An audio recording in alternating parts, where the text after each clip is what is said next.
Welcome in. Michael Murray with Benzinga here at the Future of Digital Assets Conference in New York City with Chris O'Brien from Venable. Chris, it's great to have you with us. You spoke on a panel this morning. Thank you for joining us at the conference. It's great to have you. Thank you for inviting me. It's a great conference. Great to have you and Venable here again. So kick us off with anybody in our audience that doesn't know what Venable is. What is the company all about?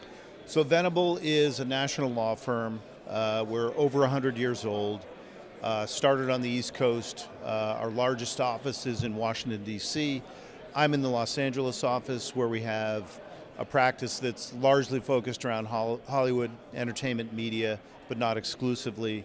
We're a national law firm, 900 lawyers. We pretty much cover the waterfront in terms of subject matter expertise. We're in what's called the AmLaw 100, which is the 100 largest firms in the U.S. I've been practicing for about 30 years, always in corporate and transactional work. And then founded our crypto practice in 2016. Fantastic. So the crypto practice is what we'll focus in on here. This, of course, being the Future of Digital Assets Conference. With the crypto practice, what have you guys seen over the last few years? Plenty of tumult, plenty of ups and downs. It's been a volatile landscape. What have you guys seen being the biggest changes over the last few years? Yeah, it's been a wild ride. I incorporated my first crypto company in 2016, which is a long time ago for big law, at least. Not a lot of lawyers in the space at that point or trying to understand the technology. I would, and obviously we're coming to the end of something. I think it's the end of the beginning. Yeah. I think when Sam was convicted, when the jury came back, I think that sort of harkened the end of the beginning of crypto. Not the end of the industry, certainly, not the end of the technology, but the end of the beginning. One of my fellow panelists this morning said, she was tired of seeing tech bros acting like, finance bros acting like tech entrepreneurs. And I think she didn't name anybody, but I think there's probably some candidates that she was referring to. Speculation in cryptocurrencies has overshadowed a lot of what's going on in the blockchain industry and with this technology. For obvious reasons, a lot of money involved, a lot of headlines, prosecutions and investigations, but that can't possibly be the long-term future of the industry. There will always be tokens, there will always be speculation in tokens, but if all it is a speculative venture and a speculative vehicle, then it'll run out of gas and burn itself out. I think what we're focused on here at this conference is what's the next chapter of people using this technology to actually solve real-world problems, make people's lives better, and that will naturally create the demand for the products and the services. It's been a ride. At the beginning, we talked about this industry as the blockchain industry, DLT. Then all of a sudden, we were talking about crypto, which literally sounds like a horror movie. And I think now, maybe, I hope with your help and Benzinga's help, we're going to talk about digital assets. We are in the digital age, and these assets can help solve real problems. I think that's what we're going to see emerge. Absolutely, I agree. So the underlying technology being the focus here, and like you said, not just the speculation and these things that have been a wild ride, and we've said it several times today, many millionaires made, but many millionaires unmade with this crypto bull run and bear run cycle that we've had. So speaking directly to the ability that we have to use this technology to grow a new industry, what do you think that investors and people that are maybe speculating in this industry should be most cognizant of when it comes to the risks, but also the opportunities in the next couple of years here? Well, I think the focus on providing real-world solutions or things that are attractive to people using the technology, not focusing on floating a coin that's going to make you rich. The coin or the token should be an aspect. It has to be an aspect of a blockchain solution because by definition there's a network effect that's necessary and people interact not exclusively but usually with the technology through those tokens. But there has to be a there. There has to be a problem and a solution or something that's new that people want. I made this point this morning. At this stage of the internet, to compare it to a different industry, you had Google, which was dominating search. Everybody wanted search on the internet. It's hard to do internet without search, right? That's proven. You had Facebook, now Meta, blazing the trail in social media. For better or worse, probably better, but different people will take different points of view on that. And people were adopting that as a new industry, a new vertical within the industry. And you had Amazon, which was revolutionizing a gigantic space, retail, a traditional space, right? What do we have in this industry today? Nothing comparable yet, right?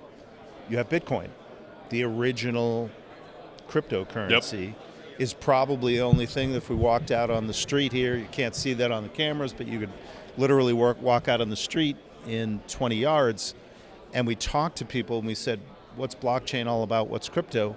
We'd hear Bitcoin 9 times out of 10. 100%. Right? Once we got out of this room of experts. There must be solutions to problems, things that people want. It doesn't necessarily have to be the general public. It may be business solutions that only one industry knows about or industry verticals know about. That's fine too. Not everything has to be a consumer-facing application and technology.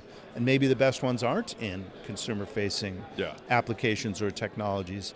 But there must, for the technology in the industry to thrive, be real-world problems or products and services that people really want, that solve issues, probably displace traditional technologies and traditional ways of doing things, but also create brand new things and services that people want.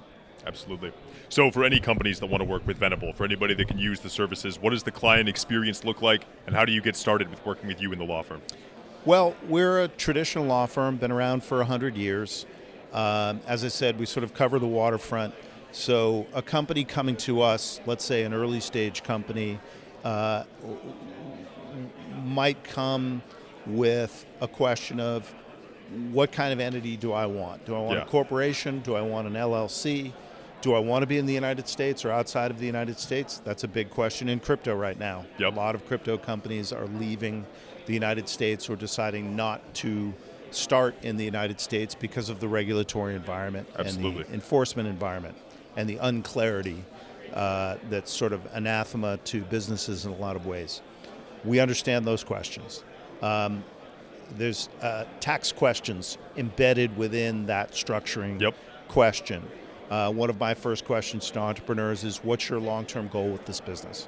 Do you want to sell it? Do you want to run it for profits for the foreseeable future or forever? What's the goal? We understand, we're deeply involved in, I think last year we were named the #1 intellectual property law firm in America. Intellectual property is at the heart of a lot of digital businesses and a lot of businesses generally. We understand that very well.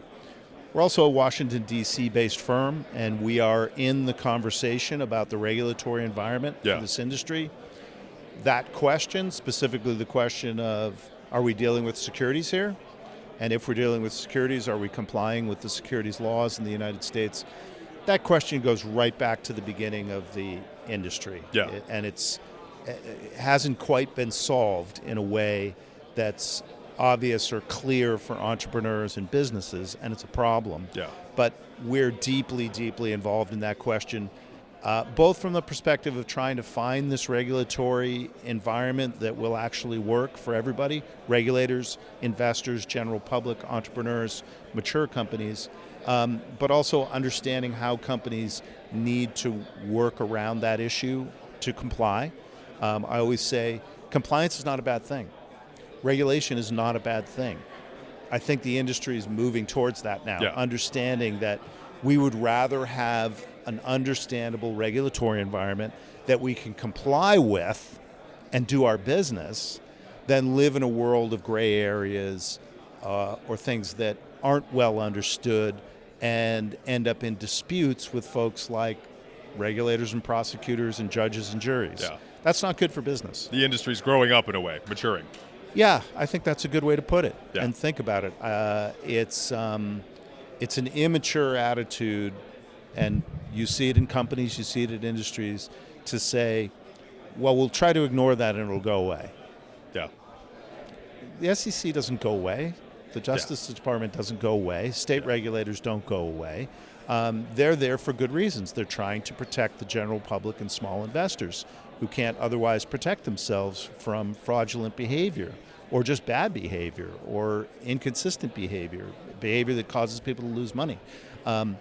One of the reasons the United States has the strongest financial markets in the world is because we have strong regulation and strong regulators. You could take it too far in individual cases, but that's why people feel comfortable investing in the United States, right?